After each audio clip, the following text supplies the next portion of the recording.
Coach, you hit the road this weekend against both Eastern and Central Michigan. What are you expecting out of the Eagles? The Eagles, well, they have a new head coach, Kevin Foman, and he came from Ashland, school up here in Ohio. And I knew of him because I heard of how much success he was having there.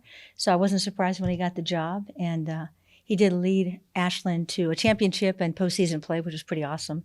And, I also know from scouting a little bit and looking at the sheets my assistants are using that I believe he brought 3 players with him from Ashland. So he's fortified his lineup over there a little bit at Eastern.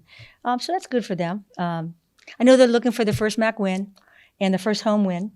And I think like us, we both played some of the toughest teams in the MAC to date right now. And their lineup consists of a majority of upperclassmen, juniors, seniors. I believe they have a sophomore that helps them on the right side and another sophomore that helps in the middle. And so it's kind of a nice mix in terms of experience. I'll go through what I think their lineup's going to be against us. Setters, the young lady named Seiler, 5'11" senior who's very active in terms of attacking when she's front row, and 16 is a junior named Kivett who would help if there's a 6-2 system, so she'd be their second setter if they run that rather than just a 5-1. The libero is number 12 named Howard, and she's right now got 5 digs per set, so obviously leaving the team when you're a libero. Their middles, 5'10", senior 17 is her number, Baylark, I can't spell, and a 6'2 sophomore, number 21, Stanford. Nothing special in stats about their middles or rights. I'm sure they'll be out after us though when we get there. Their rights are 6'1 junior, number 7, Gross, and a 6'1 freshman, number 14, Ava Sifke. And finally, their outside hitters, 5'11 grad transfer, brings some experience to the court and leads the team in kills per set, which I would expect. And also the other one is number 9. I'm sorry, that young lady's name is Minshu. She's number 9, and a 6'1 senior, Basham, number 3.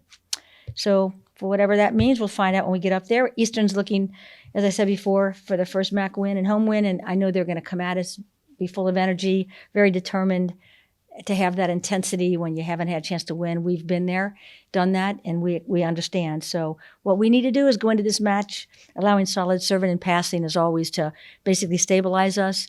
And with our defense that's been working hard to really just put a strong performance on the floor defensively, which will help our transition game, which in volleyball is the hardest way to score, hardest time. It's a little easier when you're receiving a pass and trying to score.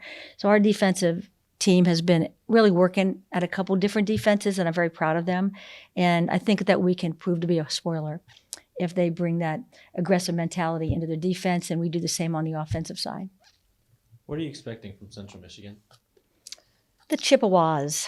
Mike Golick is in his 8th year as head coach there. I've known Mike a long time, even when he was that assistant over at Michigan State.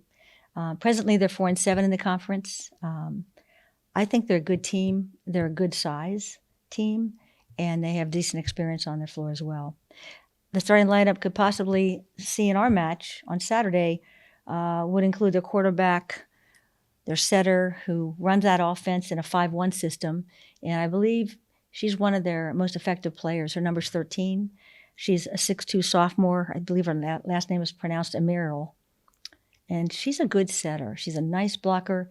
And she actually blocks in the middle when she's front row, like most setters do not. They're usually to the right side, blocking at the right pin.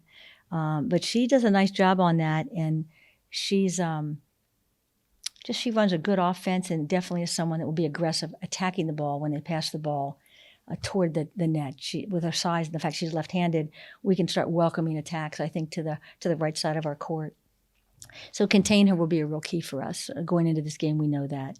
Central's right side attackers are both juniors. Number 5 is Casson. She's a lefty. And number 19 is Willer. And both are averaging right now at least 3 kills per set. The outside hitters appear to be number 7. She's a 6'3 redshirt sophomore named Olin and a 6'1 junior named Schrock. Her number's 3. They're both averaging 2 kills per set.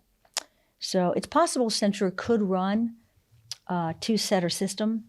So we're going to be ready for that in case they do. But mainly this one lefty setter has been running the show for them.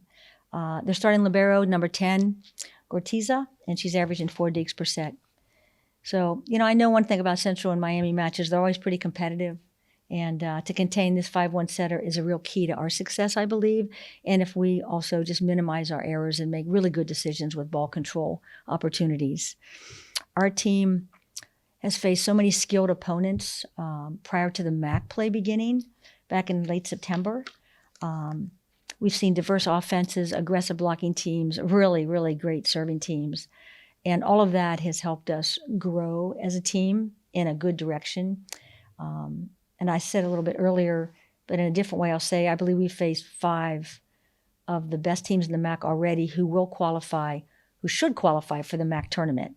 And to take the advantage of those competitive experiences and all the different systems we saw run against us is going to be to only our advantage. I think we have to remind ourselves often of how much we faced, how much younger we are at times, but yet the improvements we made both as individuals and as a team. If we can carry that into the state of Michigan, I think we have a great chance to have a good weekend. I really do, and I'm looking forward to it.